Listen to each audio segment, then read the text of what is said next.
तो भैया अब जैसे कि हम लोगों ने अब इंजेक्शन के बारे में तो बात कर ही ली थी कि कैसे कैसे जो नेशनलिज्म का इंजेक्शन था वो फ्रेंच के अंदर डाला गया था। अब जब इंजेक्शन आपने डाला है तो अब इंजेक्शन का रिजल्ट भी तो मिलेगा। अब भैया अब इंजेक्शन जब भैया इंजेक्शन डाला जाता है तो उसका दवाई का असर भी तो होगा। अब जब नेशनलिज्म डाला गया अंदर तो लोगों के अंदर नेशनलिज्म भर गया बहुत कस के।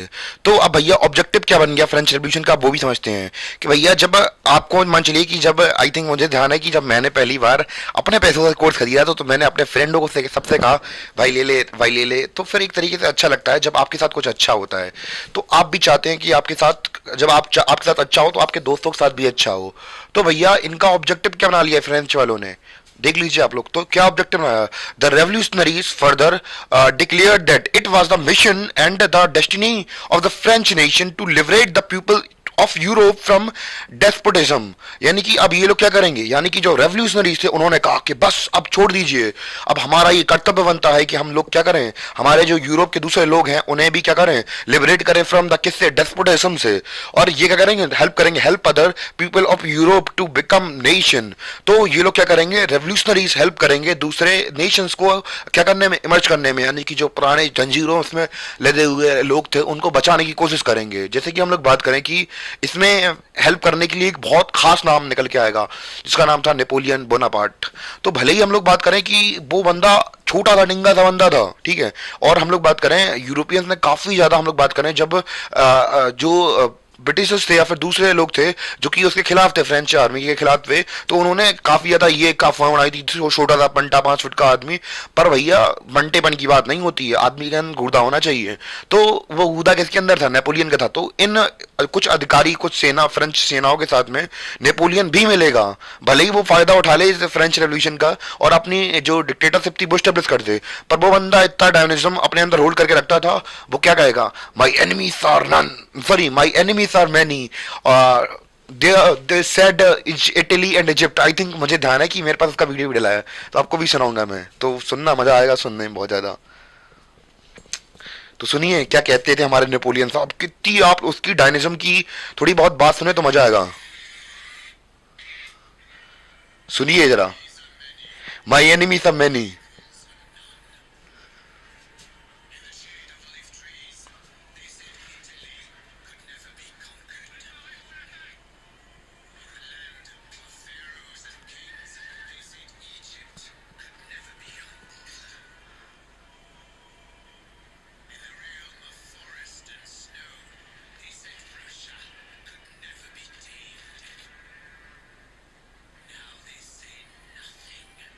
तो ये जो पार्ट मैंने आपको सुना है ये क्या लिटरली पता कहाँ का पार्ट है, ये अभी नेपोलियन मूवी आई थी, फिलहाल में शायद 2022 या 23 में आई थी, लिटरली गजब मूवी थी।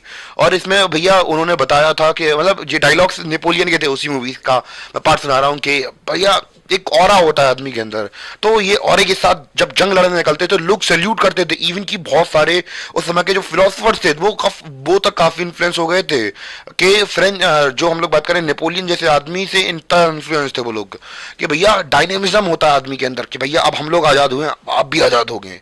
तो ये सारा सीन था। तो अब थोड़ी बहुत नेपोलियन के बारे में भी बात कर लेते हैं।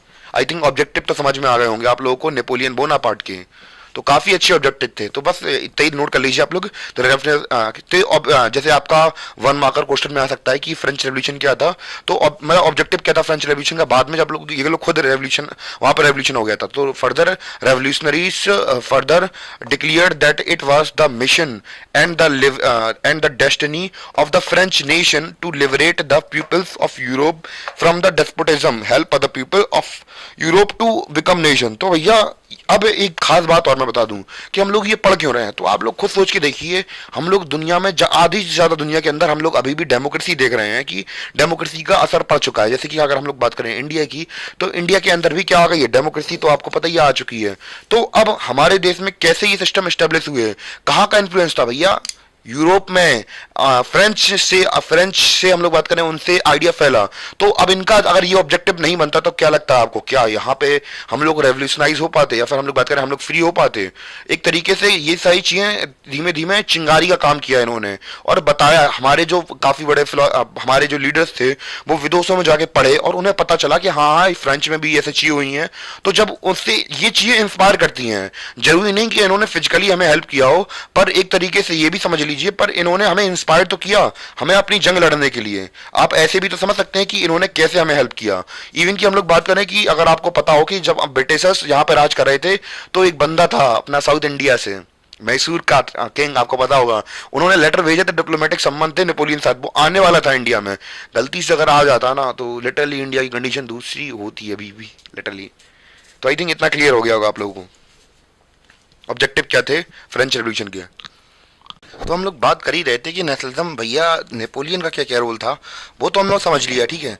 और भी नेपोलियन के बारे में जानेंगे अभी, रोल के बारे में कि क्या क्या रोल था नेपोलियन का फ्रेंच रेवोल्यूशन को फैलाने में इन द यूरोप। तो फ्रेंच रेवोल्यूशन अब ऑब्जेक्टिव पे निकल ही चुकी थी कि भैया पूरे यूरोप में क्या करना है, बवाल काटना है। तो जब बवाल काटना है तो बवाल काटने के लिए निकलना भी तो पड़ेगा, अपनी आर्मीज भी तो डिप्लॉय करनी पड़ेंगी। तो भैया यूरोप में क्या हो रहा था, अब आर्मी डिप्लॉय हो रही थी। अब भैया जो फ्रेंच आर्मी थी तो ये जगह जगह जाके रेवोल्यूशन कर रहे थे, आओ बेटा लड़ें, अब कुछ करना है हमें। तो ऐसे कुछ विचारों के साथ हम लोग बात करें, फ्रेंच आर्मीज बढ़ रही थी। और जो कंट्री थी वहाँ पे क्या हो रहा था, वहाँ पे जो क्लब्स बन रहे थे, फ्रेंच आर्मी विच मूव्ड इनटू पोलैंड। तो भैया अलग अलग जगह पे मार्चा निकालते हुए चलेंगे, आओ बेटा हमें भी डेमोक्रेसी चाहिए, मतलब डेमोक्रेसी लेंगे हम लोग, अब मोनार्कशिप का खत्म हो गया सीन। तो हॉलैंड में जाएंगे, बेल्जियम में जाएंगे, स्विट्जरलैंड में जाएंगे, और हम लोग बात करें कि इटली में भी जाएंगे 1790s में। The outbreak of the revolutionary war, the French army begin to carry the idea of nationalism abroad. तो धीमे धीमे भैया जो फ्रेंच आर्मी थी वो बढ़ती चली गई आगे आगे आगे आगे और आगे। तो प्लीज नोट उठा लीजिए, ज़्यादा आप भी रेवोल्यूशनरी ना बनिए, तो काहे बता लीजिए, अच्छा लगेगा। तो ये मजा कर रहा हूँ ऐसे। तो ऐसे करके अपना जो आइडिया था फ्रेंच रेवोल्यूशन का वो धीमे धीमे अब क्या करने लगा, बाहर जाने लगा। अब इसके बाद पहले आप लोग स्क्रीनशॉट ले लीजिए। अब इसके बाद हम लोग बात करने वाले हैं फ्रेंच आर्मीज के बारे में। तो हम लोग बात करें कि वहां पे सीन क्या चल रहा था, पहले आप नोट कर लीजिए जल्दी से, ठीक है। तो इन द एंड हम लोग एक स्टोरी के बारे में बात कर लेते हैं। तो अब हम लोग रोल समझेंगे किसका, नेपोलियन का रोल समझने ही वाले हैं इसमें कि क्या क्या नेपोलियन का रोल रहा, तो उसको समझते हैं पहले हम। तो अब उसका जो हम लोग बात करें नेपोलियन बोनापार्ट का रोल है उसको समझते हैं। तो उनके रोल को समझने के लिए सबसे पहले हमें समझना होगा कि इट फ्रांस के अंदर क्या हो रहा था। यहाँ पे हमने देखा फ्रेंच रेवोल्यूशन स्टार्ट हो गई थी अपनी, ठीक है, फ्रेंच रेवोल्यूशन स्टार्ट हो गई। यहाँ पे हमने देखा कि जैकोबिन क्लब्स बन रहे थे, और धीमे धीमे जो हम लोग बात करें कंट्री है आगे बढ़ रही थी। और उसी के साइड में जो फ्रेंच आर्मी थी, तो जो फ्रेंच आर्मी थी ये धीमे धीमे जाके क्या कर रही थी, पावर कंट्रोल कर रही थी, मतलब धीमे धीमे जाके अपने आप को स्टेब्लिश करती जा रही थी। भले ही हम लोग बात करें इनके एडमिनिस्ट्रेटिव, भले ही हम लोग बात करें ये लोग डेमोक्रेसी के नाम पे कुछ भी कर रहा हूँ, धीमे धीमे अपने आप को स्टेब्लिश करते जा रहे थे आसपास के इलाके के अंदर। तो भैया ऐसे वक्त पे भैया नेपोलियन देखता है कि भैया लोहा गर्म है, मार देना चाहिए। तो भैया हम लोग बात करें कि नेपोलियन क्या करेगा आगे चल के यहाँ पे हम लोग बात करें थोड़ा आगे चलेगा, और यहाँ पे हम लोग बात करें फ्रेंच आर्मीज की मदद से यहाँ पे वो कह रहेगा कि भैया जो डेमोक्रेसी एमएसक्रेसी है, जो क्लब्स वगैरह ये सब साइड में हटाओ, हम बैठ रहे हैं, जिसको जो करना है कर लो। तो इसके बाद एक फ्रेंच जो हम लोग बात करें नेपोलियन है, वो डायलॉग भी मारेगा, आई just found a British I just found French crown in the gutter. मैं किसी मतलब किसी कंट्री को बुरा नहीं कह रहा। आई थिंक मैंने शायद उनकी जो मैंने अभी आपको क्लिप दिखाई थी मूवी की, तो थोड़ी देर पहले, तो उसी में क्लिप मतलब मूवी में बताया गया था, वो जब डायलॉग मारता है तो वैसे कहता, I just found the French crown in the gutters and I just was वगैरह करके कहेगा, मैंने फिर उसको ताज में ले लिया, फिर तलवार से उठाएगा ऐसे। तो ऐसे करके वो पूरी अपने आप को क्या करेगा, स्टेब्लिश कर लेगा फ्रेंच के अंदर। और अपनी लोग उसको हम लोग बात करें अपोज भी नहीं करेंगे ज्यादा। क्यों नहीं करेंगे, क्योंकि उसके जो एडमिनिस्ट्रेटिव रिफॉर्म्स थे वो काफी अच्छे थे, काफी हद तक। और स्टार्टिंग में हम लोग बात करें कि वेलकम भी किया उसका, पर बाद में जरूर चीजें खराब होने लगी, पर स्टार्टिंग में लोग उसे सपोर्ट कर रहे थे। और कैसे सपोर्ट कर रहे थे अब उसको भी देख लेते हैं। तो ये वाला सीन चल रहा था फ्रेंच के अंदर, फ्रांस के अंदर, कि कैसे कैसे जो नेपोलियन बोनापार्ट थे वो अपने आप को स्टेब्लिश कर रहे थे।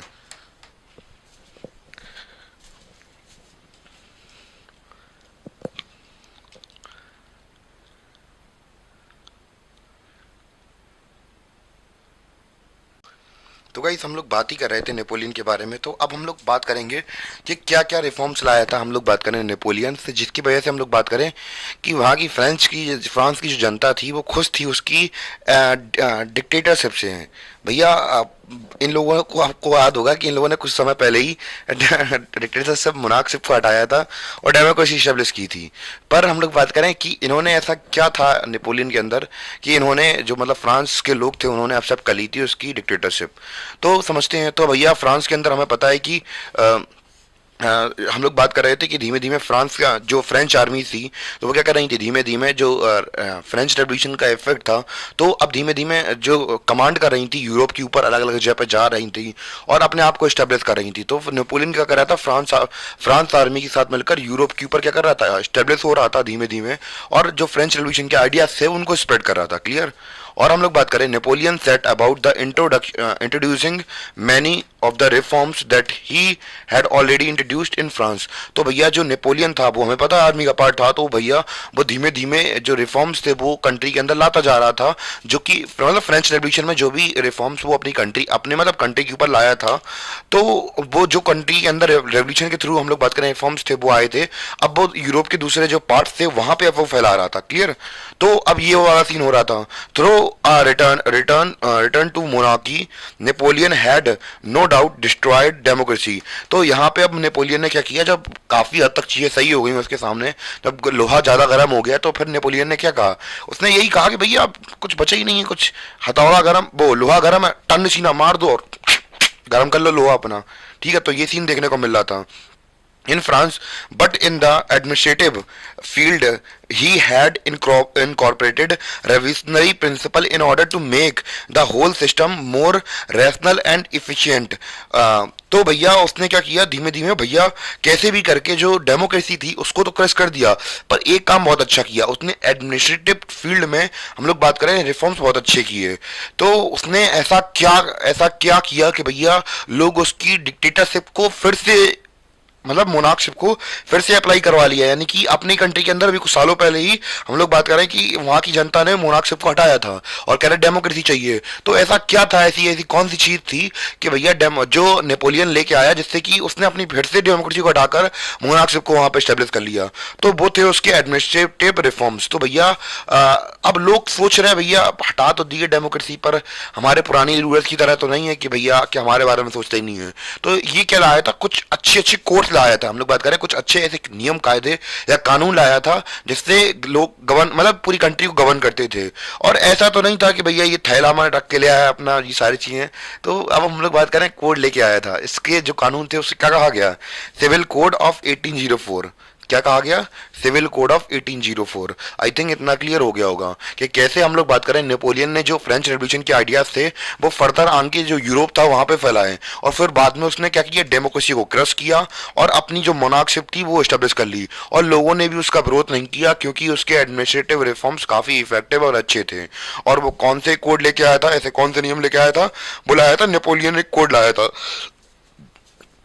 कौन से कोड, सिविल कोड ऑफ 1804। तो ये कोड से वो क्या कहलाया था, मतलब लेके आया था जिसके थ्रू लोग उसे पसंद कर रहे थे। इनिशियली तो पसंद करेंगे पर बाद में इतना ज्यादा पसंद नहीं करेंगे। क्लियर। तो ये सीन चल रहा था वहां पे यूरोप के अंदर। क्लियर हो गया। तो अब थोड़ी बहुत वहां पे बात कर लेते हैं कि कैसे कैसे हम लोग बात करें नेपोलियन ने अपने आप को स्टेब्लिश किया। आई थिंक इतना हो गया होगा, आप लोग उतार लीजिए या स्क्रीन शॉट ले लीजिए, मैं इसको इरेज करने वाला हूँ।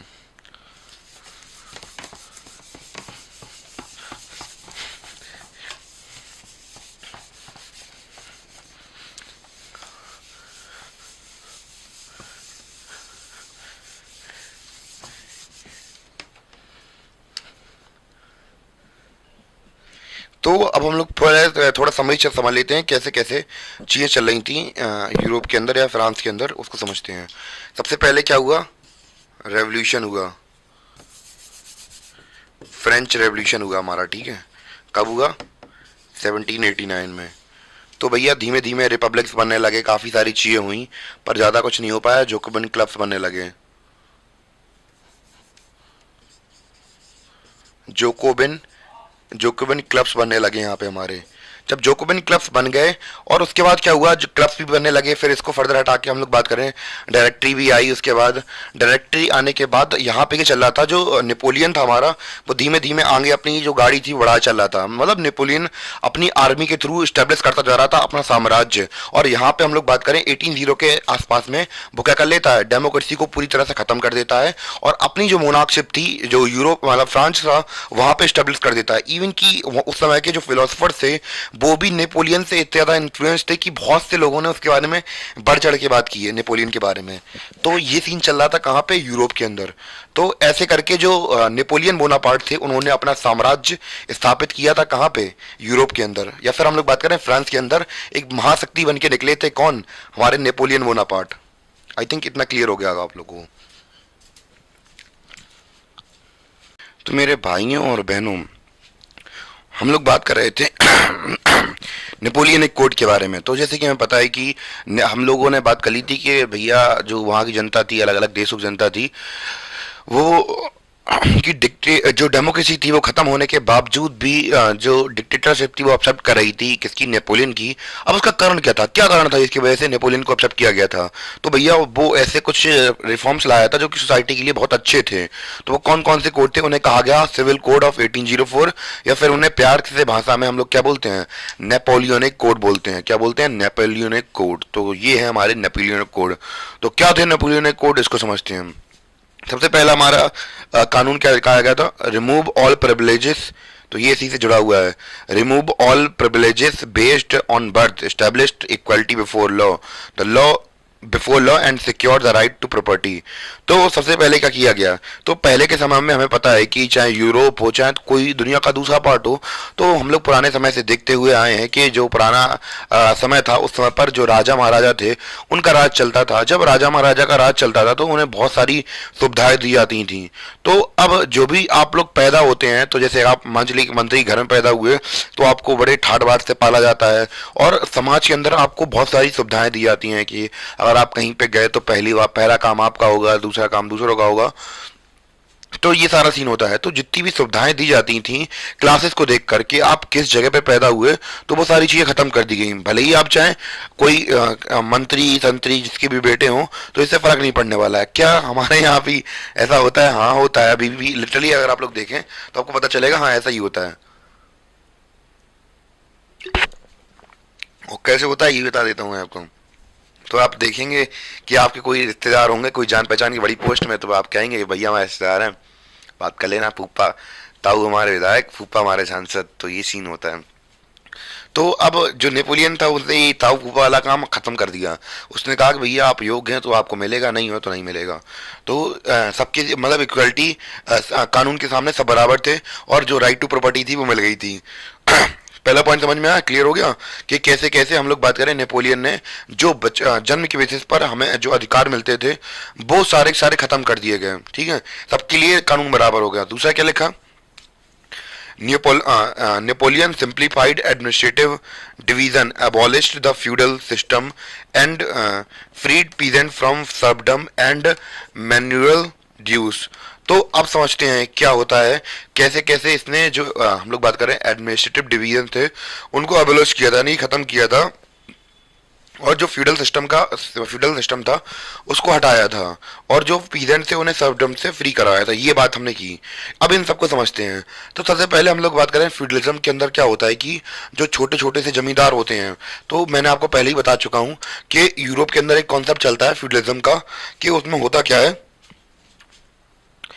उसमें होता ये है कि एक मान चलिए कि ये छोटा सा बन के दिखा दे रहा कि छोटे छोटे जो हम लोग बात करें एरियाज के लोकल लीडर्स होते हैं एक तरीके से, वैसे ही हम लोग बात करें बहुत सारी लैंड होल्डिंग्स किसी एक व्यक्ति के पास होती है, उसे क्या बोलते हैं, लैंडलॉर्ड बोलते हैं। तो ये बहुत सारे लैंडलॉर्ड मिलके क्या करते हैं, बहुत सारे पावरफुल हो जाते हैं, तो फिर क्या करते हैं, अपने राजा को रिक्रूट करते हैं। या फिर हम लोग इसको ऐसे समझ सकते हैं कि राजा को अगर राज करना है तो वो छोटे छोटे जैसे प्रोविंसेस नहीं होती हैं, या फिर हम लोग बात करें अपने इंडिया को, अगर हम लोग अगर इन पूरे इंडिया को एक कंट्री मान के चले, मतलब एक कंट्री हमारी, तो उसको कर दिया अलग अलग स्टेट में बांट दिया गया है, और अलग अलग स्टेट के जो चीफ मिनिस्टर होते हैं वो एक तरीके से फ्यूडल लॉर्ड समझ सकते हैं हम लोग। मतलब एक एग्जांपल के तौर पर बता रहा हूँ कि एक सेंटर में एक आदमी बैठेगा और वो एक अपने राज्य को अलग अलग भागों में बांट देगा, 4 5 6 7 जितने भी भागों में से बांटना है, और उसके ऊपर एक आदमी बैठा देगा जो कि फ्यूडल लॉर्ड होगा। तो वो अब रेवेन्यू कलेक्ट करके देगा, क्योंकि भैया अब राजा हर जगह हो नहीं सकता है और अपने आदमी अप्लाई कर नहीं सकता है इतना ज्यादा, तो वो एक आदमी को बैठा देता है, इज अ सावंत। तो इसे सावंती सिस्टम भी बोलते हैं। तो एक व्यक्ति बैठा होगा उसके बिहाफ पर, जैसे कि प्रेसिडेंट के बिहाफ पर गवर्नर बैठते हैं, सीएम के प्रधानमंत्री के बिहाफ पर मतलब प्रधानमंत्री की तरह ही सीएम बैठता है। तो भैया उसी की तरह पे राजा के बिहाफ पर छोटे सावंत बैठा दिए जाते थे। तो वो अब जैसे हमने बात की कि एक राज्य को 5 पार्ट में डिवाइड कर दिया, अब 5 अलग अलग राजा बना जाएंगे, मतलब राजा बन जाएंगे जो कि काम करेंगे किसके लिए, जो एक मेन राजा है उसके लिए। तो वो सारा सारा पैसा कलेक्ट करके देंगे, और वहां पे जो कोई भी काम होगा, प्रणाली सिस्टम होगा या फिर जस्टिस सिस्टम होगा, तो वही सब देखता था। जो हमारा सावंत था या फिर फ्यूडल लॉर्ड था, वो सारी चीजें देखता था, ठीक है। अब उसके पास में बहुत सारी जमीन आती थी। तो अब जो फ्यूडलिज्म का सिस्टम है वो तो समझ में आ गया होगा। अब हम लोग बात करें सर्फडम क्या होता है, तो सर्फडम सर्फ्स तो वो लोग होते थे जो हमने बात की, एक सावंत है, अब उसके बहुत बहुत बड़ी लैंड होल्डिंग्स है, ठीक है। अब जब इतनी बड़ी लैंड होल्डिंग है आपके पास, तो आप करेंगे क्या उसमें, भैया किसानों, वो गरीब किसान काम करते रहते थे, उन्हें परेशान किया जाता था। तो अब उसने क्या कर दिया, नेपोलियन ने ये फ्यूडल सिस्टम को खत्म कर दिया। ऊपर से सर्फडम यानी कि जो उसके लिए काम करते थे, बंधुआ मजदूर बन के लोग काम करना पड़ता था, वो भी सिस्टम हटा दिया उसने।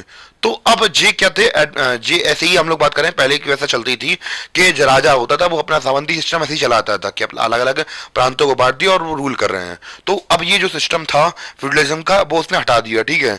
और अगला अगला रिफॉर्म क्या किया था नेपोलियन ने, वो देखते हैं। In the town too guild restrictions were removed. तो टाउन तो पहले क्या था, गिल्ड रिस्ट्रिक्शन। अब इसको समझते हैं गिल्ड क्या होती है, गिल्ड को समझते हैं। तो गिल्ड को समझना बहुत ज़्यादा जरूरी है। आई थिंक पहले ये बताइए आप लोगों को समझ में आ रहा है या नहीं आ रहा है। अगर नहीं आ रहा है तो आप लोग कमेंट करके बता सकते हैं कि सर हाँ यहाँ पे प्रॉब्लम लग रही है। तो गिल्ड सिस्टम के अंदर क्या होता है कि एक ग्रुप ऑफ पीजेंट, यानी कि मान चलिए कि एक व्यापारी है, तो वो अपने पड़ोसी व्यापारी के पास गया, भैया अपन यहाँ 4 लोग मिल जा रहे हैं और एक काम करेंगे कि अपन लोग जो थोक का माल लेने जाते हैं, तो भैया उसके पास जाएंगे और उससे कहेंगे थोक वाले पास कि भैया अगर हमें इकट्ठा सामान दे दो तो हमें सस्ता पड़ेगा। क्योंकि अगर हम लोगों को पता है कि अगर हम लोग कोई चीज़ बहुत सारी क्वांटिटी में लेते हैं तो जो सामान है वो हमें सस्ता पड़ता है। तो ऐसे ही जो गिल्ड सिस्टम था, तो वो इकट्ठा जो व्यापारी 4 व्यापारी हो जाते थे, मिल जाते थे, तो उन्हें सामान बहुत सस्ता पड़ता था और वो महंगे दामों में बेचते थे। तो अब होता क्या था कि जो बिजनेसमैन है, जो थोक वाला है, उसे तो घाटा पड़ता। तो अब वो राजा से कह देगा, भैया यार गिल्ड बना के बहुत लूटते हैं यार, ये हमें कुछ करिए महाराज जरा हमारे लिए। तो वो ये क्या कर दिया गया था पहले के सिस्टम में कि गिल्ड सिस्टम बंद कर दिया गया था कि यानी कि ग्रुप का, मतलब व्यापारियों का संगठन नहीं बनाया जाएगा। तो अब नेपोलियन ने कहा कि हमें व्यापार चाहिए, क्या चाहिए, व्यापार चाहिए। तो उन्होंने कहा कि भैया जो गिल्ड रिस्ट्रिक्शन ला के रखा था पहले के राजाओं ने, हटा दो इसे, ठीक है। तो अब व्यापारी खुश, आदमी व्यापारी और आम आदमी खुश हो रहा है, धीमे धीमे हम लोग देख रहे हैं, ठीक है। और क्या हो रहा था, ट्रांसपोर्ट एंड कम्युनिकेशन सिस्टम पर इम्प्रूव्ड। तो भैया किसी भी इकोनॉमी की सबसे बड़ी बात क्या होती है और सबसे अच्छी बात क्या होती है, तभी इकोनॉमी वर्क कर पाती है जब वहाँ का कम्युनिकेशन सिस्टम और जो ट्रांसपोर्टेशन सिस्टम है वो अच्छा होता है, तभी कोई इकोनॉमी अच्छे से वर्क कर पाती है। तो इसका सेंस समझते हैं कि भैया अब हमें क्या करना था, यहाँ से यूरोप से, अमेरिका से कोई सामान मंगाना था। हम फोन लगाएंगे, हाँ भैया 2 टन माल भिजवा दीजिए। तो अब हमने यहाँ पे कंपनी में फोन लगाया। अब कंपनी वाला क्या करेगा, अब वहाँ की रोडें बहुत अच्छी हैं, ट्रांसपोर्टेशन सिस्टम बहुत अच्छा है कि उसने रोड में रखा सामान और सीधे शिप के ऊपर पोर्ट करा दिया, वहाँ पे समुद्र के ऊपर आया और वो समुद्र सीधे हमारे घर पे सामान छोड़ गया। तो अब हुआ क्या, मेरे घर पे सीधे सामान पहुंच गया। क्यों, क्योंकि कम्युनिकेशन सिस्टम अच्छा था कि हमारे पास फोन लगाने की सुविधा थी। वरना अगर हमें कोई सामान मंगाना होता तो मेरा, वैसे तो अभी हमारा सामान 2 या 3 दिन में आ जाएगा, पर अगर हम पहले के समय की बात करें तो पहले के समय पे क्या होता था कि मान चलिए कि अगर मुझे सामान मंगाना है यहाँ से अमेरिका से, तो पहले तो मुझे वहां पर संदेश भेजना पड़ेगा, क्योंकि फोन तो उस समय था नहीं।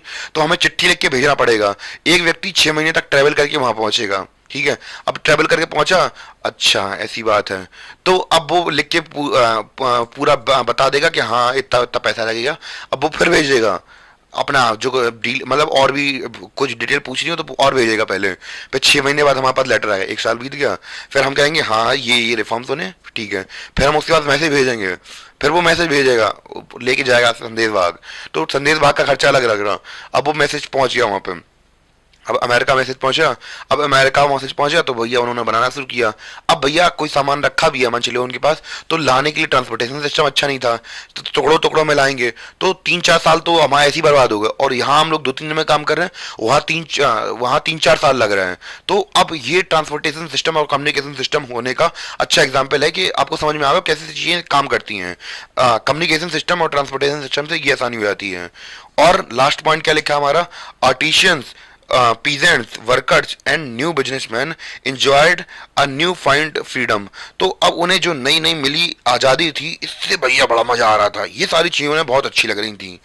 क्या लग रही थी, ये सारी चीजें उन्हें बहुत प्यारी लग रही थी, बहुत लुभावनी लग रही थी, क्योंकि भैया इससे पहले के जो राजा महाराजा थे बहुत दबा के रखते थे इन लोगों को। और आपको पता है कि जब आप कोई कोई लड़की अगर या लड़का सुबह मतलब स्टार्टिंग से बचपन से ही कैद में रहा हो और जैसे ही उसे थोड़ी बहुत आज़ादी मिलती है, खुल के मतलब सारे भूल निकल आते हैं उसके, सारे गुड़ दिखने लगते हैं, तो मजा आता है बहुत ज्यादा। तो वैसे ही अब ये लोग एंजॉय कर रहे थे, पर कब तक एंजॉय करते। अब बात तो ये भी थी ना कि एक लिमिट तक ही चीजें अच्छी लगती हैं, पर बाद में अब जैसे मान चलिए कि आप रोज रोज आपको बहुत ज्यादा सोन पापड़ी खानी अच्छी लगती है, मिलके खाना अच्छा लगता है, एक बार एक दिन खा लोगे, 2 दिन खा लोगे, अब मैं आपको रोज रोज वही दूं तो अब जिलेगा नहीं। तो वैसे ही इन्हें हजम नहीं हो रही थी क्या, इतने अच्छे रिफॉर्म्स हजम नहीं हो रहे थे। क्यों हजम नहीं हो रहे थे, क्योंकि एक चीज इनकी दांव पे लगी हुई थी, वो थे इनका पॉलिटिकल फ्रीडम। तो भैया आप इनको अब तो क्योंकि भैया आप हटा तो सकते नहीं है कि अगर फौज लग गई तो लग गई, डेमोक्रेसी के अंदर तो भैया मौका रहेगा कि भैया 5 साल बाद फिर निपटा देंगे तुमको। पर अब यहाँ पे तो कुछ नहीं कर सकते ना हम लोग। अब हमारे पास क्या ऑप्शन बचता है, कुछ नहीं बचता है हमारे पास ऑप्शन। तो उनको और इतना समझ और भी आगे समझते हैं, उससे पहले आप लोग पहले ये नोट कर लीजिए फिर, क्योंकि मैं आगे कराऊँ जो हमारे नेपोलियन कोड है, और एग्जाम्स में पूछा जा सकता है कि ऐसे कौन से रिफॉर्म थे जिससे कि हम लोग बात करें नेपोलियन ने अपना राजकाल इस्टेब्लिश किया था, तो वो नेपोलियन कोड लिख दें, या फिर सीधे ही सीधे पूछ दें अगर नेपोलियन कोड बताइए या सिविल कोड ऑफ 1804 बताइए, तो आप आराम से बता सकते हैं। और मैंने आपको एग्जाम्पल समझा दिया है, और आपको इलाबोरेट करके भी लिखना है तो लंबा चौड़ा खूब 6 पन्ने का ऐसे भी लिख सकते हैं आप लोग इसके ऊपर। तो भाई सब हम लोग बात करेंगे कि जैसे कि हमें पता है कि जब फ्रेंच आर्मीज घुसती चली जा रही थी, नेपोलियन ने इतने अच्छे एडमिनिस्ट्रेटिव रिफॉर्म्स लाए थे, तो हम लोगों ने अभी नेपोलियन को जो हम लोग बात करें सिविल कोड ऑफ 1804 देखे, जिन्हें हम लोग नेपोलियन कोड कह रहे थे। तो अब जब इतने अच्छे रिफॉर्म्स के साथ, तो क्या चीज़ें सही हो पाएंगी नेपोलियन या फिर फ्रेंच आर्मीज के लिए। तो हम लोग बात करें कि एज अ रिजल्ट हम लोग बात करेंगे, फ्रेंच की बात नहीं कर रहे हम लोग, दूसरी कंट्रीज के बारे में बात करेंगे कि दूसरी कंट्रीज के ऊपर क्या इफेक्ट पड़ रहा था फ्रेंच का, तो उसके बारे में बात करते हैं। तो रिएक्शन कैसा था जनता का। तो अभी हम लोग बात करें reaction of local population to French rule were mixed. तो अब हम लोग ऐसा भी नहीं कह सकते कि भैया सभी लोग नाराज थे कि भैया हमारा जो पॉलिटिकल राइट्स है वो क्यों छीन लिए गए, और हम पे ये जो इंट्रूडर्स की तरह जो फ्रेंच आर्मी है ये घुसी चली आ रही है। तो सब कुछ कहना बहुत मतलब एकदम से कह नहीं सकते तो कुछ, क्योंकि जो रिएक्शन था ये मिक्स्ड रिएक्शन देखने को मिल रहा था। क्यों मिक्स्ड रिएक्शन था इसको समझते हैं। Initially in many places such as Holland, Switzerland as well as in certain cities like Brussels, Mainz, Milan and Warsaw the French armies were welcomed and as harbinger of liberty. तो starting में हम लोग बात करें कुछ countries कुछ states या फिर हम लोग बात करें सिटीज में ऐसा ऐसा हीरोज की तरह ट्रीट किया जा रहा था कि भैया ये यहाँ पे लिबर्टी लाए हैं और इतने अच्छे रिफॉर्म्स किए हैं। तो बहुत लोगों ने तो शुरू इनकी मतलब तारीफें की, तारीफों के पुल बांध दिए। और पर कुछ लोगों ने क्या किया, but initially enthusiasm soon turned to hostility as it became clear that the new administrative arrangement did not go hand to hand with political freedom। तो जैसा कि हमें पता है कि जितने भी भले ही चाहे आपने जितने भी एडमिनिस्ट्रेटिव रिफॉर्म्स कर लिए हो, पर पॉलिटिकल राइट्स तो छीन लिए ना हमारे, यहाँ तो प्रॉब्लम पड़ गई ना हमारे साथ। तो जैसे कि हम लोग बात करें कि हमारी लाइफ में कभी कभी हम लोग ये सिचुएशन देखते हैं कि हमारे साथ क्या हो रहा है कि कोई चीज़ होती है, जैसे मान चलिए कि आपने गाड़ी चलाना सीख ली है, ठीक है, गाड़ी अपनी अपनी पूरी फैमिली में, आपके पूरी फैमिली में गाड़ी चलाने वाले केवल आप ही हैं। स्टार्टिंग में तो बहुत अच्छा लगता है कि हाँ मैं ही अकेला गाड़ी चला पाता हूँ घर में, तो पर ये चीज़ आपको स्टार्टिंग में अच्छी लगेगी, पर बाद में क्या होगा कि जब धीमे धीमे जब मम्मी को कहीं जाना होगा, पापा को कहीं जाना होगा, बहन को कहीं जाना होगा, भाई को कहीं जाना होगा, तो वो आपको एज अ ड्राइवर ट्रीट करेंगे। तो वो कहेंगे भाई वहाँ जाना है, चल, मुझे गाड़ी चलानी आती, तुझे चलानी आती है, चल मेरे साथ। मम्मी कहेंगी शॉपिंग करनी है, भाई मेरे साथ चल, पापा कहेंगे बेटा मुझे यहाँ जाना है, तो आप मना भी नहीं कर पाओगे। तो जो आपका वरदान था, आपको अच्छा लग रहा था स्टार्टिंग में कि हमने गाड़ी सीख ली पूरी फैमिली में, वो आपके लिए अभिशाप बन जाएगा। तो उसी प्रकार हम लोग बात करें, ऐसा जो आर्मी थी वो घुस गई थी वहाँ पे, तो कुछ लोगों तो अच्छा लग रहा था, पर कुछ लोगों को अच्छा नहीं लग रहा था। क्यों?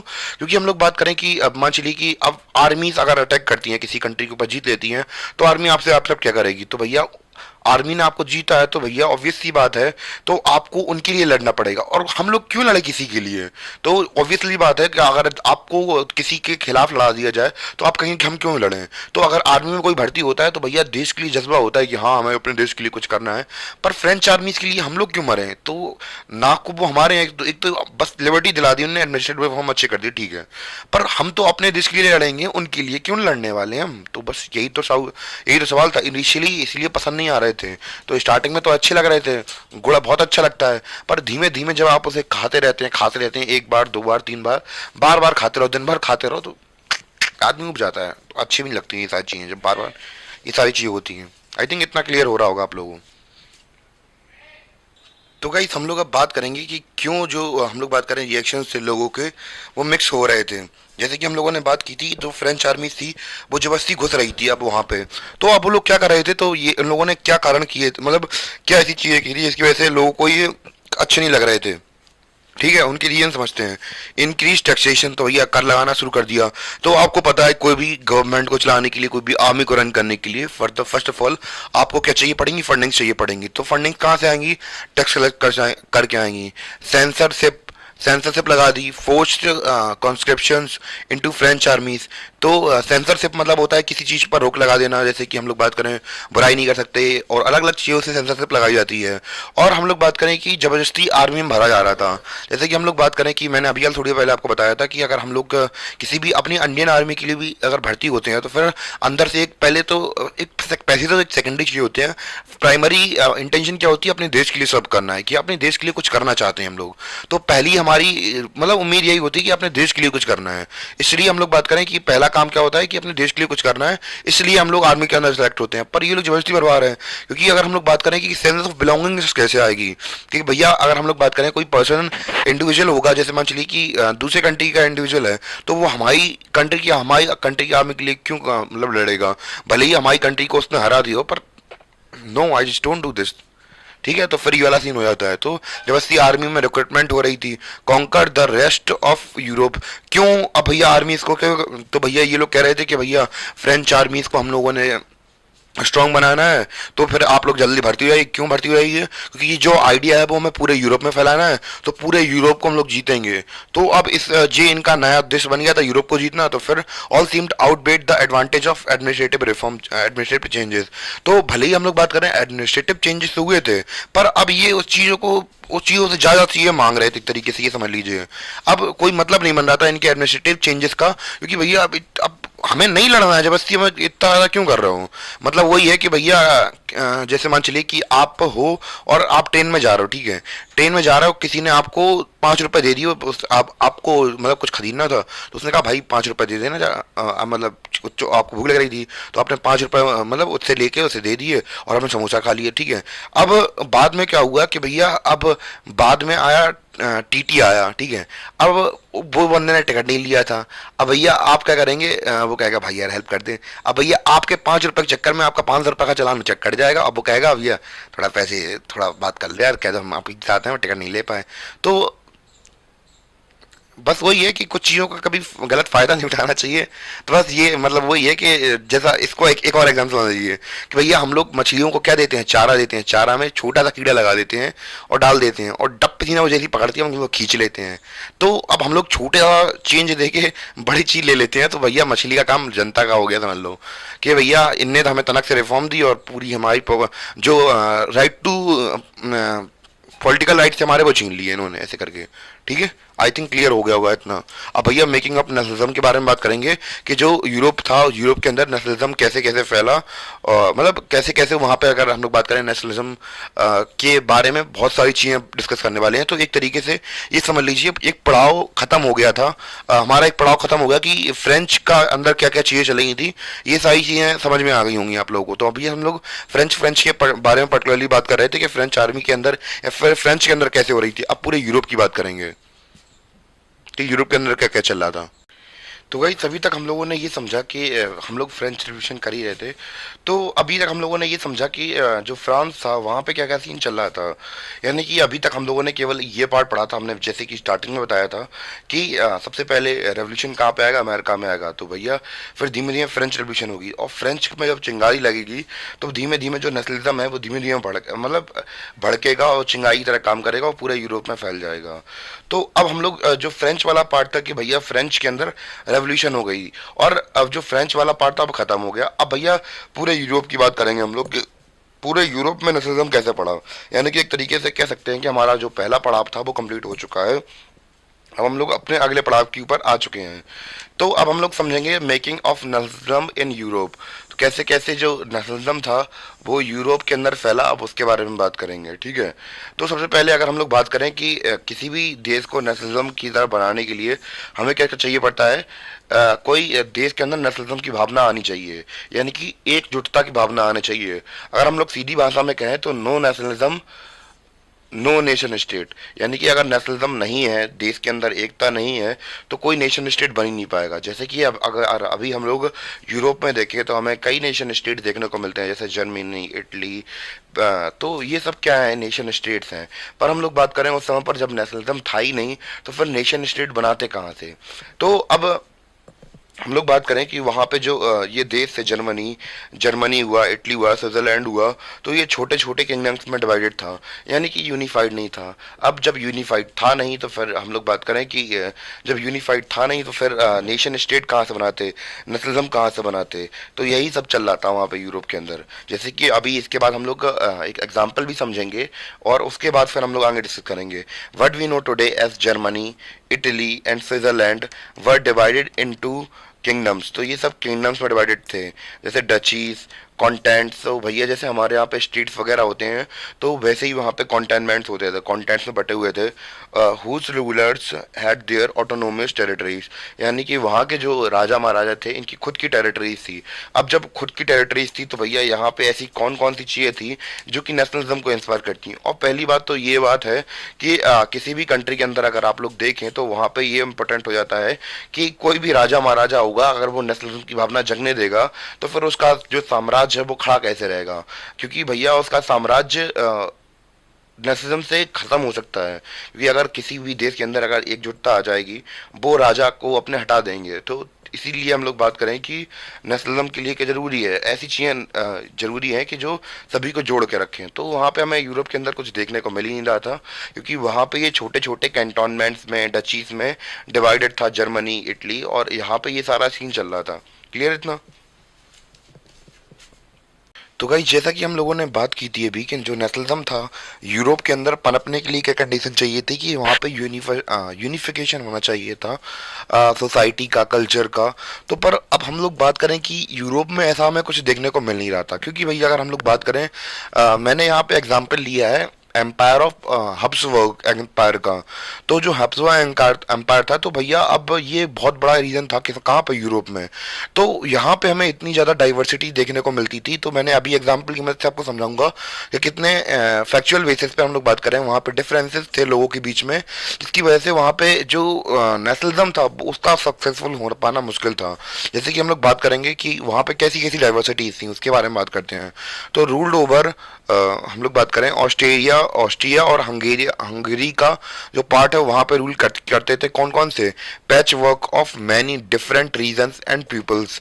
और यहाँ पे हम लोग बात करें कि अलग अलग लोगों का अलग अलग शासन चलता था। जैसे हम लोग बात करें एक क्षेत्र के अंदर नहीं, पहले अपने यहाँ पे इंडिया के अंदर भी बात करें कि तमिलनाडु के राजा अलग हैं, चेन्नई के अलग हैं, और बेंगलुरु के अलग हैं। तो ऐसा सीन चलता था, भले ही नाम मैंने नया ऐड कर दिया, पर अलग अलग एक क्षेत्र के अंदर अलग अलग राजा एग्जिस्ट करते थे। तो यहाँ पे भी वही सीन देखने को मिल रहा है हमें, ठीक है। It included Alpine. Alpine region मतलब क्या होता है कि पहाड़ी, सॉरी जो पहाड़ी क्षेत्र होता है वो, उसकी बात करते हैं। The Tyrol, Austria and Sudetenland as well as Bohemia were the aristocracy was predominantly German speaking. तो यहाँ के जो हम लोग बात करें एरिस्टोक्रेसी के लोग थे। अब भैया जो टर्म है एरिस्टोक्रेसी, ये क्या होती है, आप ये दिमाग में आएगी। तो एरिस्टोक्रेसी क्या होती है, तो जब भैया जो राजा महाराजा की फैमिली, या फिर हम लोग बात करें उनके चाचा का लड़का, फूफा का लड़का, और जो भी नॉवेल्स वगैरह में आते हैं तो वो एरिस्टोक्रेसी के अंदर ही आते हैं। तो ये लोग हम लोग बात करें ज़्यादा से ज़्यादा इस क्षेत्र के इलाके के लोग जर्मन स्पीकिंग थे। It is also included the Italian speaking. तो भैया इसमें इंक्लूडेड कर दिया हम स्पेनिश, जो इटालियन मतलब इटालियन बोलने वाले लोग भी थे। प्रोवेनेंस ऑफ लंबार्डी, लंबार्डी हम लोग बात करें लंबार्डी में और वेंटिया में कौन कैसे लोग बोलते थे, इटली बोलते थे, इटालियन बोलते थे, क्या बोलते थे, इटालियन बोलते थे, लंबार्डी, वेंटिया। और अगर हम लोग बात करें हंगरी की, और इसकी आधी ज़्यादा जो जनसंख्या थी वो हम लोग बात करें बोलती थी क्या, मैगर बोलती थी। मैगर एक प्रकार की भाषा है, और बाकी जो आधे लोग थे पॉपुलेशन थी वो अलग अलग डायलेक्ट्स बोलती थी। डायलेक्ट्स का मतलब क्या होता है कि अलग अलग मतलब अलग अलग भाषा बोलते हैं। जैसे अगर हम लोग हिंदी की बात करें तो हिंदी के अंदर बहुत सारी भाषाएं आ जाती हैं, जैसे बुंदेलखंडी अलग हो गई, तो बोलने का जो तरीका होता है वो डायलेक्ट के अंदर वो धीमे धीमे शब्दों के फेरबदल से थोड़ी अलग अलग बन जाती हैं। तो ऐसे करके हमें डिफरेंसेस दिख रहे थे कहाँ पे, यूरोप के अंदर। और वहाँ का हमने एक एग्जाम्पल लिया है हम्सबर्ग एम्पायर का। तो और इसके बाद कुछ दो तीन पॉइंट्स और हैं जो कि इसी हम्सबर्ग एम्पायर के अंदर हैं। तो ये कुछ डिफरेंसेस हमें देखने को मिल रहे थे कहाँ पे, यूरोप के अंदर। आई थिंक इतना क्लियर हो गया होगा आप लोगों को। और भी हम लोग जो पॉइंट कहे थे वो हमारे ये लिखे हैं। तो अगर हम लोग बात करें कहाँ पे, गैलिशिया की, तो गैलिशिया में एरिस्टोक्रेसी किस में बात करती थी, पोलिश में बात करती थी। तो भैया जो हम लोग बात करें कि जो एरिस्टोक्रेसी क्लास होती है वो हम लोग यहाँ पे देख रहे हैं कि अलग अलग लैंग्वेजेस में बात कर रही है। और besides these three dominant groups, तो डोमिनेंट मतलब होता है कि ज़्यादा प्रभावशाली, एक तरीके से डोमिनेटिंग करने वाले। They are also lived within the boundaries of the empire a mass of subject. सब मास मतलब होता है बहुत सारी जनता, मतलब सब्जेक्ट मतलब प्रजा होती है, पीजेंट मतलब किसान, क्या किसान वगैरह होते हैं। तो किसान वगैरह मतलब किसान जो जनता वगैरह थी वो भी भारी मात्रा में रहती थी यहाँ पे इनकी बाउंड्रीज के पास में। तो अब जब इतनी सारी डाइवर्सिटी थी, अलग अलग स्पीकिंग पीपल थे और अलग अलग कल्चर्स की हम लोग बात करें, या फिर हम लोग बात करें अमीरी गरीबी का अंतर, तो बहुत ज़्यादा डाइवर्सिटी देखने को मिल रही थी। तो ये एग्जाम्पल देखा हमने हम्सबर्ग एम्पायर का एग्जाम्पल, जिससे कि हमें पता चला कि जो यूरोप था वहाँ पे डाइवर्सिटी कितनी थी, और बिना यूनिटी के, बिना किसी नेशन यूनिफिकेशन के कोई नेशनल नहीं हो सकता। और जहाँ पे नेशन नहीं होगा तो वहाँ पे नेशन स्टेट नहीं बनेगा। तो ऑब्वियस सी बात है, कंडीशन चाहिए पड़ेंगी हमें नेशन स्टेट बनाने की। ठीक है, आई थिंक इतना क्लियर हो गया होगा आप लोगों को। अब हम लोग बात करने वाले हैं अपने एक अलग टॉपिक के बारे में जिसका नाम है क्या, aristocracy and new middle class. तो ये कौन थे और इनके बारे में अलग से पढ़ाया जाएगा, मतलब हम लोग पढ़ेंगे कौन कौन थे। और क्योंकि भैया अगर हम लोग बात करें कि किसी भी सोसाइटी के अंदर जो मेजोरिटी पीपल होते हैं तो उनको समझ लेते हैं, तो फिर हम सोसाइटी की प्रॉब्लम्स को अच्छी तरीके से समझ लेते हैं। तो अब इन दो जो कम्युनिटीज़ हैं हम लोग बात करें, या फिर ग्रुप ऑफ पीपल है, तो इनका बहुत बड़ा रोल था वहाँ की इकोनॉमी में। वहाँ पे हम लोग बात करें रूलिंग क्लास में, because these are the ruling class and this the new emerging class. ठीक है, तो हम लोग बात करें एरिस्टोक्रेसी कौन होता है, तो भैया ऐसे लोग जो कि राजशाही परिवार से जुड़े होते हैं, ऐसे राजा का चाचा का लड़का, फूफा का लड़का, राज घराने से रिलेटेड, या फिर मंत्रिमंडल वगैरह उनका, तो वो सब एरिस्टोक्रेसी के अंदर आ जाता है। ठीक है, तो उनके मतलब राज घराने से रिलेटेड हो जाता है ये। और न्यू मिडिल क्लास कौन थी इसके बारे में बात करते हैं। तो भैया वहाँ पे इंडस्ट्रियलाइजेशन वगैरह हो रहा था, तो भैया अब लोगों के पास धीमे धीमे पैसा भी आ रहा था। तो भैया पहले क्या था, पीजेंट वगैरह थे तो भैया बहुत ज़्यादा गरीब थे, पहले गरीब और अमीर एग्जिस्ट करते थे। तो भैया क्या होता था कि लोगों के पास एक वक्त का खाना नहीं हो पाता था। तो अब धीमे धीमे जब वहाँ पे इंडस्ट्रीज वगैरह डेवलप होने स्टार्ट हुई, तो भैया अब लोगों के पास ठीक ठाक पैसा आने लगा, गरीब लोगों के पास। तो भैया अब वो लोग जैसे इंजीनियर्स हुए, डॉक्टर्स हुए, तो अब ये नई क्लास इमर्ज करके आई वहाँ की सोसाइटी के अंदर। कौन सी, कहाँ पे हम लोग बात करें, यूरोप के अंदर। तो भैया न्यू मिडिल क्लास का इमरजेंस हुआ धीमे धीमे। तो ये सीन देखने को मिल रहा था, जैसे डॉक्टर हुए, पुलिसमैन हुए, या फिर लॉयर्स वगैरह हुए, तो फिर वो किसका पार्ट थे, न्यू मिडिल क्लास का पार्ट थे। तो अब डिटेल समझते हैं एरिस्टोक्रेसी के बारे में, और फिर बात करेंगे हम लोग न्यू मिडिल क्लास के बारे में। क्लियर। तो भैया बात छेड़ी है तो बहुत दूर तक जाएगी। हम लोग बात कर रहे थे एरिस्टोक्रेसी के बारे में। तो भैया जब एरिस्टोक्रेसी की हम लोगों ने बात की है, तो भैया हम लोग बात करें ये कौन थे। हमने जैसे कि हमने बताया है कि भैया जो बड़े बड़े पैसे वाले लोग थे वही दग थे। तो socially politically a dominant class on continent. तो भैया डोमिनेंट मतलब होता है प्रभावशाली, क्या होता है, प्रभावशाली। सोशली यानी कि समाज में बहुत ज़्यादा पावरफुल थे ये लोग। कैसे थे, बहुत ज़्यादा पावरफुल। पॉलिटिकली मतलब राजनीतिक तौर पर, बहुत पावरफुल लोग थे पूरे कॉन्टिनेंट के अंदर, बहुत पावरफुल राजा महाराजा एक तरीके से मान सकते हैं। ठीक है, United by a common way of life that cut across the regional division. तो भैया हम लोग बात करें, भले ही चाहे अलग अलग कॉन्टिनेंट में रहते हों, अलग अलग जगह पे रहते हों, पर जो इनका जीवन शैली का तरीका था वो सब एक ही था। तो मतलब इन लोगों का जो जीवन शैली का तरीका था वो एक ही जैसा था, यानी कि बड़े बड़े रईस जैसे बंगले हैं इनके पास, बहुत बड़ी बड़ी लैंड है, और हम लोग बात करें कि सब कुछ है इनके पास। और मतलब एक तरीके से सभी की लाइफ एक जैसी ही थी, यानी कि नौकर चाकर वर्क कर ही है हमारे लिए भैया, सब कुछ है ही हमारे पास। तो और हम लोग बात करें ये लोग जैसे कि इसको समझते हैं कि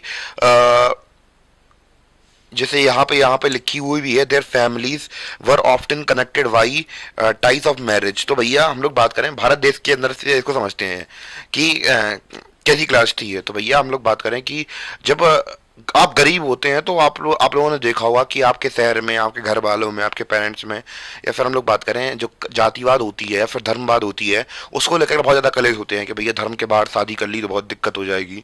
तो अब जो अमीर लोग होते हैं बहुत ज़्यादा रिच कल्चर के, जैसे कि हम लोग बात करें बॉलीवुड एक्टर्स या फिर दूसरे जो बहुत ज़्यादा रिच लोग हैं, तो वो लोग क्या करते हैं कि उनमें एक ये कुछ नहीं होता है, तो कोई हिंदू मुस्लिम से शादी कर रहा है, घर वाले कुछ नहीं कहते हैं। तो अब हम लोग बात करें, पैसे वालों का दोस्त पैसे वाला ही होता है, तो वही वर्ग है। तो भैया ये लोग शादी का मतलब फैमिलीज के थ्रू जुड़े होते थे, जैसे कि मैरिजेस वगैरह कर लेते थे आपस में ही। और हम लोग बात करें ऐसे प्रकार की डिवीजन मतलब सोसाइटी थी ये, ऐसे प्रकार के ग्रुप ऑफ लोग थे। They owned estates in the countryside. Countryside मतलब होता है गांव वाले इलाके के अंदर। इनके पास टाउन हाउसेस होते थे और बहुत बड़ी बड़ी जमीनें होती थी। अगर हम लोग बात करें 100 बीघा, 200 बीघा, 500 बीघा, बड़े बड़े इलाके होते थे। क्या होते थे? बड़े बड़े इलाके होते थे किनके पास? इन बड़े बड़े लैंड ओनर्स के पास। कौन की? एरिस्टोक्रेसी क्लास के पास। They spoke French. They spoke French for purpose of diplomacy. तो भैया डिप्लोमेसी की हम लोग बात करें, डिप्लोमेसी के पर्पज से ये लोग क्या करते थे? फ्रेंच भाषा का इस्तेमाल करते थे, मतलब सभी क्लास के लोग। तो भैया एक तरीके से इनमें यूनाइटेडनेस देखने को मिलती है हमें कि जो लोग एक ही भाषा बोलते थे। ठीक है, ये वाला मैंने क्लियर कर ही दिया। Their families were often connected by marriage, ties of marriage. This powerful aristocracy was however numerically small group. तो भैया हम लोग बात करें, ये कुछ ज़्यादा लोग नहीं थे, गिने चुने लोग होते थे। और भैया अब भैया सवाल हमारे सामने ये उठता है कि बड़ी संख्या में कौन था, उसके बारे में हम लोग बात करेंगे अब। तो जैसे कि हम फिर से थोड़ा बहुत रिपीट कर दें कि एरिस्टोक्रेसी क्लास के बारे में, ये लोग सोशली और पॉलिटिकली डोमिनेंट यानी कि प्रभावशाली व्यक्ति थे पूरे कॉन्टिनेंट के अंदर। और हम लोग बात करें, ये जुड़े हुए थे कॉमन वे ऑफ लाइफ से, यानी कि रहन सहन के तरीके से। और इनके पास बहुत सारी ज़मीनें, टाउन हाउसेस थे, और ये लोग फ्रेंच भाषा का इस्तेमाल करते थे डिप्लोमेटिक पर्पज से। और इनकी जो फैमिलीज थी वो हमेशा शादी के बंधन में जुड़ी रहती थी एक दूसरे की फैमिलीज से। और लास्ट में हमने देखा कि जो एरिस्टोक्रेसी प्लेस थी, मतलब जो एरिस्टोक्रेसी क्लास थी, ये बहुत कम संख्या में बहुत ज़्यादा कम लोग थे। आई थिंक इतना क्लियर हो गया होगा आप लोगों को। जैसे आपने ड्यूक सुना होगा, फिलिप सेकंड सुना होगा, तो ऐसे करके ड्यूक्स वगैरह होते थे। और जो रिच क्लास के लॉर्ड्स वगैरह होते थे वो यूरोप वगैरह में चलते थे, और वैसा वहाँ पे सीन चलता था।